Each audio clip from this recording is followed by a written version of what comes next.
오늘 시간에는 나귀의 책망을 받은 발람이라는 제목으로 하나님 말씀 증거하도록 하겠습니다.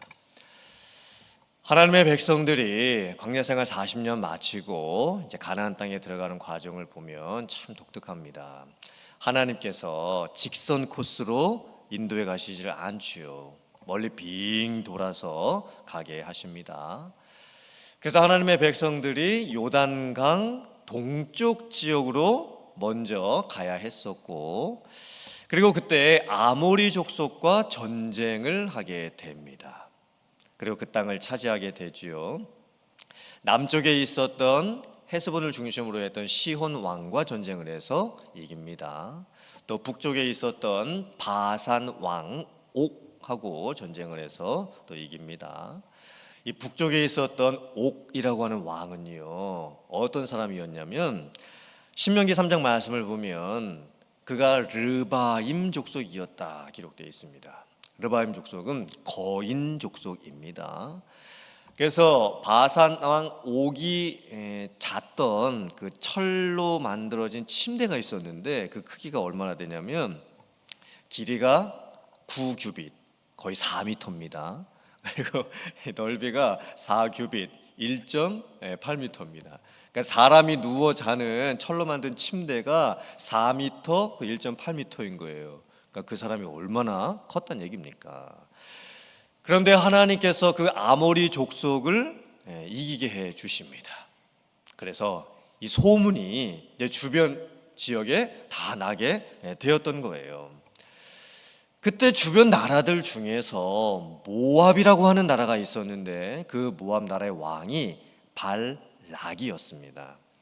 이 발락이 하나님의 백성들로 인해서 두려워하며 떨게 됩니다. 왜냐하면 이제 하나님의 백성들이 아모리 족속도 다 없애버리고, 그리고 아모리 족속이 이제 하나님의 백성들로 인해서 전쟁에서 지고 나라가 다 망해버렸기 때문에 이 모압 왕 발락이 자기 나라도 그렇게 되면 어떻게 하나라고 이제 두려워하게 되는 겁니다. 그때 모압 왕 발락이 어떻게 하냐면 당시 메소포타미아 지방에 유명한 점술가, 복술가, 점쟁이가 있었습니다. 그 사람의 이름이 발람입니다. 그러니까 모압 왕 이름은 발락, 이 거짓 선지자, 복술가, 점술가의 이름은 발람. 이거 헷갈리시면 안 됩니다. 발람은 어떤 사람이었냐면 돈을 받고 점을 쳐주는 점쟁이였습니다. 그 당시에 아주 유명한 무당과 같은 존재였습니다. 모압 왕 발락이 이 점술가, 복술가 이 발람을 찾아가가지고 무엇을 부탁을 하게 되냐면, 네가 하나님의 백성들을 저주하라. 내가 너에게 복채를 많이 줄 테니까 네가 하나님의 백성들을 저주하라. 그래서 그들로 하여금 하나님의 백성들이 망하게 해달라. 이렇게 지금 발람에게 이제 부탁을 하게 됩니다. 그래서 모압 왕 발락하고 이 거짓 선지자, 복술가, 점술가였던 발람하고 이제 한편이 되는 겁니다. 악한 동맹을 맺고 하나님의 백성들을 대적을 하기 시작을 합니다. 근데 이 모습 한번 잘 보세요. 모압 왕 발락이 얼마나 어리석습니까? 지금 자기 나라를 지켜낼 방법으로 생각해낸 것이 이 점술가를 찾아가가지고 발람에게 부탁을 해가지고 그 점술가 발람이 하나님의 백성들을 저주하면 그 저주가 맞아떨어져가지고 하나님의 백성들이 망하게 될 것이라고 지금 그렇게 생각을 하고 있습니다. 얼마나 어리석은 모습입니까? 사실 이 모압 족속하고 하나님의 백성들하고는요 가까운 혈통 지간이었습니다. 모압 족속이 누구의 후손이었죠? 롯의 후손이었습니다. 롯하고 아브라함은 사촌지간이었죠. 그러므로 모압 족속하고 하나님의 백성들은 상당히 가까운 혈통 지간이었습니다. 그런데 나중에 시간이 지나면서 이 모압 족속이 하나님을 완전히 잊습니다. 그리고 이방신을 섬기기 시작을 하죠. 그리고 하나님께서 하나님의 백성들에게 또 부탁하신 말씀도 있었습니다. 모압 족속에게 내가 땅을 허락해 주었으니 그 모압 족속의 땅은 건드리지 말고 그냥 지나가라. 이렇게 하나님께서 모세에게 명령을 하셨던 거예요. 사실 그래서 하나님의 백성들은 모압 족속과 전쟁을 할 마음도 없었습니다. 왜냐하면 하나님께서 그렇게 하지 말라고 말씀하셨기 때문입니다. 근데 모압 왕 이 발락은 전혀 이런 영적인 사실들에 대해서 하나도 지금 모르고 있죠. 그리고는 세상적인 방법으로 문제를 해결을 하려고 합니다. 이 모압 왕 발락의 모습을 통해서 우리가 깨닫는 영적인 교훈이 무엇일까요? 어떻게 왕이 자기 나라를 전쟁에서 이기하기 위해서 다른 방법을 쓰는 것도 아니고 점쟁이를 찾아가 가지고 그런 이상한 방법을 통해서 나라를 지키려고 합니까? 참 이런 모습을 보면 이 모압 왕 발락이 얼마나 어리석은 왕인지 모르겠습니다. 그런데 오늘날에도 참 이런 일들이 여전히 지금 행해지고 있는 것을 보게 됩니다. 제가 한국에서 여러 가지 정치적인 사건들하고 이 역술가들이 이렇게 얽혀 있는 그런 뉴스 아마 여러분들이 다 들으셨을 겁니다. 저는 참 그 모습을 보면서 정말 너무 안타까웠습니다. 야, 참 어떻게 한국에 이런 모습이 나타날 수가 있을까? 어떻게 정치하는 분들하고 이런 역술가들이 얽혀서 참 이런 안타까운 모습이 나올 수 있는 걸까? 참 너무 안타까웠습니다. 근데 사실 우리들도 마찬가지입니다. 사람은 물에 빠지면 지푸라기라도 잡고 싶은 그런 심정을 갖게 되죠. 아마 우리들도 사느냐 죽느냐의 문제가 닥치게 되면 그 문제를 해결하기 위해서 여러 가지 인간적인 방법들을 사용할 수 있게 될 수도 있는 거예요. 내 스스로 보았을 때도 정말 이것은 아닌 것 같다라고 하는 그런 마음이 들음에도 불구하고 그런 잘못된 방법을 가지고서 문제를 해결하려고 할 수가 있게 됩니다. 정말 하나님 앞에서 이것이 옳은 것인가 그른 것인가 살펴보아야 하는데 그런 것은 생각하지도 못한 채 당장 문제만을 급하게 해결하기 위해서 쓰지 말아야 될 방법, 정말 하나님이 원하시지 않는 방법, 너무나 세상적인 방법을 쓰게 될 수가 있습니다. 그렇게 되면 결국 내가 보기에는 옳은 길로 가는 것 같고 바른 길로 가는 것 같고 쉬운 길로 가는 것 같지만 문제 해결을 할 수 있는 방법을 찾은 것 같지만 절대 그렇게 되지가 않습니다. 결국에는 우리가 믿음도 잃어버리게 되고 그 문제도 해결하지 못하게 되고 하나님과의 관계만 깨지게 될 뿐입니다. 그래서 우리는 절대로 이 모압 왕 발락이 보여주는 이런 악한 길로 가면 안 됩니다. 여러분들께서 하나님의 말씀 가운데 서시고 하나님께서 가라 하시면 가고 멈추라 하면 멈출 수 있는 그런 믿음의 선택과 결단을 할 수 있는 여러분들 다 되실 수 있기를 주님의 이름으로 축원합니다. 자, 이제 모압 왕 발락이 거짓 선지자, 복술가, 점술가였던 발람을 찾아가 가지요. 이제 장로님들을 보내고 또 고관들을 보내면서 많은 복채를 준비해서 이제 보냅니다. 그래서 이 발람에게 부탁을 해서 당신이 와서 이 하나님의 백성들을 저주해라. 그래서 우리 나라를 살려달라. 이렇게 이제 부탁을 하게 되죠. 그때 이 거짓 선지자 발람이 어떻게 하냐면 자기를 찾아온 그 장로들과 그 고위 관리들을 맞이하면서 오늘 밤은 너희들이 여기에서 나와 함께 유하라. 그리고 여호와께서 나에게 이르시는 대로 내가 어떻게 할지를 너희들에게 가르쳐 주겠다. 이렇게 이제 대답을 합니다. 이 말씀을 보면 우리가 오해하기 쉽습니다. 이 거짓 선지자인 발람도 하나님을 알고 하나님을 믿고 있었고 하나님의 뜻을 구하고 있나 보다. 하나님께서 무슨 말씀을 하시는지 기다리고 있는가 보다. 아닙니다. 사실 이 앞뒤 상황을 종합을 해보면요, 이 거짓 선지자 발람은 하나님의 선지자가 아닙니다. 이방 선지자일 뿐이지요. 당대에 그냥 세상에서 유명하게 알려져 있는 점술가일 뿐입니다. 지금 발람이 하나님마저 지금 이용을 하고 있는 것으로 지금 보아야 합니다. 그리고 하나님께서 발람에게 이렇게 이제 말씀을 하십니다. 너는 너를 찾아온 그들과 함께 가지도 말고 하나님의 백성들을 저주하지도 말라. 그 백성들은 복을 받은 자들이니라. 즉 하나님께서 분명히 발람에게 나타나셔서 가지 말라 말씀하십니다.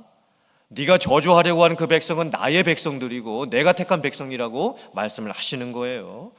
하나님께서 지금 이 거짓 선지자 발람을 지금 막으시는 거죠. 그래서 이제 발람이 못 가겠다고 얘기를 합니다. 그랬더니 이 모압 왕 발락의 이 신하들이 만약에 우리의 부탁을 들어주면 발람을 더 높여주고 뭐 은이든 금이든 원하는 것은 다 주겠다고 그렇게 또 이제 다시 이제 회유를 하기 시작을 합니다. 그때 발람이 하나님께서 가지 말라고 하셔서 나는 지금 갈 수가 없다. 처음에는 이렇게 이야기를 합니다. 근데 나중에는 그 마음을 바꿔가지고 이제 하나님의 백성들을 저주하기 위해서 이제 가려고 이제 최종적으로 이제 결정을 이제 내리게 됩니다. 즉 이 거짓 선지자 발람의 모습을 보면요, 겉으로는 뭐 하나님을 알고 있는 척 또 하나님께 묻는 척하고 있지만 지금 속마음은 지금 복체의 마음이 뺏겨져 있고 또 하나님의 백성들을 저주했을 때 자기에게 따르는 여러 가지 대가들을 지금 바라보고 있는 그런 상황입니다. 유혹에 넘어갔죠. 그래서 결국에는 하나님의 백성들을 저주하기 위해서 이제 가게 됩니다. 그때 놀라운 사건이 벌어지게 됩니다. 오늘 저희들이 봉독했던 이 나귀를 통해서 발람이 책망을 받게 되는 참으로 놀라운 사건이 이제 벌어지게 됩니다. 발람이 이제 하나님의 백성들을 저주하기 위해서 나귀를 타고 가고 있었습니다. 그런데 그때 여호와의 사자가 나타나서 그 길을 막습니다. 근데 참 놀라운 것은 그 여호와의 사자의 모습을 발람은 보지를 못했습니다. 주변에 함께 가고 있었던 다른 이 발락 왕의 신하들도 보지를 못한 거예요. 오직 나귀의 눈에만 이 여호와의 사자가 보였습니다. 그래서 나귀가 이 길을 가지를 못하고 길을 이탈을 해가지고 포도원 밭으로 가버립니다. 그랬더니 거짓 선지자 발람이 어떻게 하냐면 그 나귀를 때립니다. 근데 여호와의 사자가 다시 또 이 나귀에게 나타납니다. 이번에는 나귀가 이 발람을 태운 채로 이 담장 가까이 가가지고 담장에 이렇게 붙습니다. 그러니까 이제 이 거짓 선지자 발람의 발이 이 담장 쪽에 붙어가지고 이제 아프게 되지요. 그때 발람이 두 번째로 나귀를 또 때립니다. 근데 그래도 이제 나귀가 계속 가려고 하지를 않습니다. 이번에는 나귀가 여호와의 사자의 모습을 보고 나서 나귀가 그 다리를 땅에 이제 꿇고 이제 엎드리게 되는 거예요. 이제 꼼짝하지 않겠다는 거죠. 그때 발람이 화가 나서 이제 지팡이로 자기가 타고 있었던 나귀를 이제 때리게 됩니다. 그러니까 세 번이나 이제 나귀를 때리게 됐던 것이죠. 근데 참 그때 놀라운 사건이 벌어집니다. 하나님께서 이 나귀의 입을 여십니다. 그리고는 나귀로 하여금 말을 하게 하십니다. 발람을 책망하는 그런 말을 하나님께서 하게 하십니다. 발람이여, 네가 어찌하여 나를 세 번이나 때리느냐. 발람이 나귀가 하는 말을 듣고 이렇게 말을 하죠. 내가 칼이 있었다면 너를, 그러니까 이 나귀를 당장 이 자리에서 죽였을 것이다. 그때 나귀가 또 책망을 하지요. 당신이 나를 일평생 동안 부리면서 탔는데 내가 한 번이라도 당신을 거역한 적이 있었느냐? 그랬더니 발람이 대답을 합니다. 없었다. 결국 이게 무슨 모습일까요? 지금 하나님께서 여호와의 사자가 나타나게 하시고 발람의 길을 막으십니다. 심지어는 나귀의 입을 여셔서까지 이 발람이 가는 길을 이제 막으시는 거예요. 즉 거짓 선지자 발람을 통해서 하나님의 백성들을 저주하는 것이 얼마나 잘못된 것인지를 지금 이 발람에게 가르쳐주고 있는 사건이죠. 왜 하나님께서 이렇게까지 발람을 막고 계시는 것일까요? 왜냐하면 하나님의 백성들은 하나님께서 선택하신 하나님의 백성들이었고, 결단코 거짓 선지자 발람의 그런 말을 통해서나 어떤 저주를 통해서 그 하나님의 백성들이 위협을 당해서는 안 됐던 상황이었던 겁니다. 그래서 하나님께서 이 발람을 막으시는 거예요. 나중에 이제 이 발람이 하나님의 백성들을 어떻게까지 하게 되냐면, 결국에는 이제 가게 됩니다. 근데 저주는 하지는 않는데 하나님의 백성들을 나중에 이제 유혹을 하고 또 시험을 하게 되면서 하나님의 백성들이 큰 죄에 빠지게 만들어 버립니다. 이 발람의 영향력이, 이 악한 영향력이 이 하나님의 백성들로 하여금 죄를 짓고 이제 타락하게 만드는 그런 상황까지 가게 됐던 거예요. 오늘 이 말씀을 통해서 우리가 깨닫는 영적인 교훈이 무엇일까요? 오늘날에도 믿는 성도들을 유혹하고 시험하는 것들이 너무나 많이 있습니다. 사실 오늘날의 시대에도 하나님을 믿지 않는 사람들 중에서는 점쟁이를 찾아가서 운세를 보는 사람들도 있고, 또 결혼을 하기 위해서 사주팔자를 보고 준비를 하는 사람들도 있고, 이 세상의 여러 가지 악하고 타락한 문화들이 믿는 성도들을 시험하고 유혹하고 넘어뜨리려고 하는 모습들이 오늘날 우리 시대에도 너무나 많이 있습니다. 우리들은 영적 전쟁의 시대를 살아가고 있습니다. 그러므로 우리가 깨어 있을 수 있어야 됩니다. 하나님의 말씀을 보고 분별할 수 있어야 됩니다. 지금 이 세상의 문화들이 믿는 성도들을 시험하고 있고, 여러 가지 악한 모습들을 가지고서 믿는 성도들을 넘어뜨리려고 하는 모습들이 너무나 우리들 주변에 많이 있습니다. 거짓 선지자 발람이 하나님의 백성들에게 시험하고 유혹해서 하나님의 백성들로 하여금 죄를 짓게 했던 것처럼, 지금도 오늘날 우리들의 시대에 사단의 시험과 유혹은 더 교묘하고 더 악하게 이루어지고 있습니다. 사단이 우는 사자처럼 삼킬 차를 두루 찾고 있는 이때에 정말 우리들이 말씀과 기도 안에서 깨어 있어야 될 줄 믿습니다. 하나님의 뜻을 분별하고 흔들리지 않을 수 있어야 합니다. 믿음 위에 우리들을 굳게 세울 수 있어야 합니다. 잘못된 것을 분별할 수 있는 영적인 분별력이 우리에게 있어야 될 줄 믿습니다. 하나님의 뜻을 분별하기 위해서는 참된 것을 확실하게 알 수 있어야 합니다.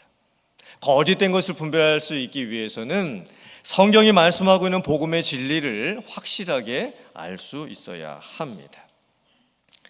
우리가 복음과 또 말씀과 또 하나님의 은혜 안에서 주어지는 이 섭리, 이 성경에 기록된 이 복음의 진리 안에 확실하게 서 있을 때, 우리가 진리 안에 거하게 되면 우리가 거짓된 것을 분별을 해낼 수가 있습니다. 그러므로 사랑하는 성도님들, 시험과 유혹과 환난이 많은 이런 세상 속에서 여러분들께서 하나님의 말씀 위에 굳게 서실 수 있기를 주님의 이름으로 축원합니다. 진리를 바로 깨닫고 하나님의 말씀하시는 것이 무엇인지를 올바로 깨닫고, 하나님께서 가라고 하실 때 갈 수 있고, 하나님께서 멈추라 하실 때 멈출 수 있고, 하나님의 말씀 위에 굳게 서서 이 세상의 시험과 유혹을 이겨내면서 하나님의 뜻 안에서 분별력 있게 살아갈 수 있는 여러분들 다 되실 수 있기를 주님의 이름으로 축원합니다.